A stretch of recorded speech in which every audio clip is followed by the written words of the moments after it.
Dayanand public school पांडुसर Nabha से मैं मोनिका गुप्ता आपके समक्ष व्याकरण का विषय लेकर उपस्थित हूँ। अनुस्वार।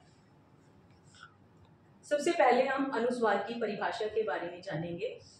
अनुस्वार स्वर के बाद आने वाला व्यंजन है। इसकी ध्वनि नाक से निकलती है। अनुस्वार का चिन्ह बिंदु है। अनुस्वार का प्रयोग बिंदु के रूप में विभिन्न स्थानों पर किया जाता है। उदाहरण के लिए गंगा, ठंडा, रंग आदि। वास्तव में इन शब्दों में जो बिंदु का प्रयोग किया गया है वही अनुस्वार कहलाता है।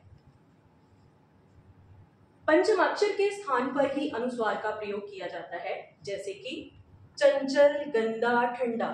इन शब्दों में जो पंचमाक्षर का प्रयोग किया गया है उसी को हटाकर अनुस्वार अर्थात बिंदु का प्रयोग किया गया है। अनुस्वार को हटाने के लिए कुछ एक नियम होते हैं, जैसे कि अनुस्वार हटाने के लिए अनुस्वार के बाद जो कोई वर्ण आता है उसी के वर्ग का पांचवा अक्षर हो जाता है।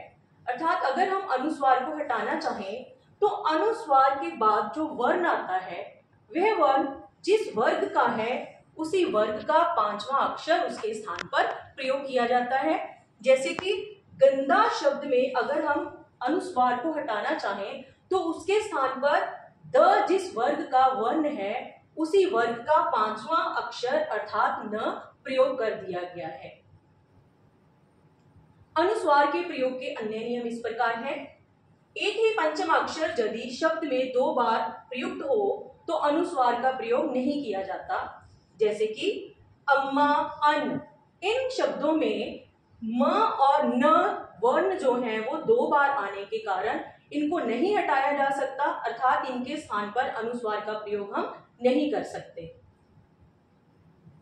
इसके प्रयोग का दूसरा नियम है, यदि पंचम अक्षर य, व, ह आदि वर्णों के पहले आता है तो अनुस्वार का प्रयोग नहीं किया जाता। जैसे कि य, व, ह के पहले जो पंचम अक्षर का प्रयोग हुआ है उसे हटाकर हम अनुस्वार का प्रयोग नहीं कर सकते। अनुस्वार के प्रयोग का तीसरा नियम है कि यदि अनुस्वार के बाद श, स, ह आदि वर्ण हो तो अनुस्वार नहीं हटाया जाता। उदाहरण के लिए संशय, संसद, संहार आदि। इन शब्दों में हम देखेंगे कि अनुस्वार के बाद श, स और ह वर्ण है तो हम इन्हें हटाकर अनुस्वार की जगह पर पंचमाक्षर का प्रयोग नहीं कर सकते। आशा है आपको अनुस्वार का विषय अच्छी तरह समझ आ गया होगा। धन्यवाद।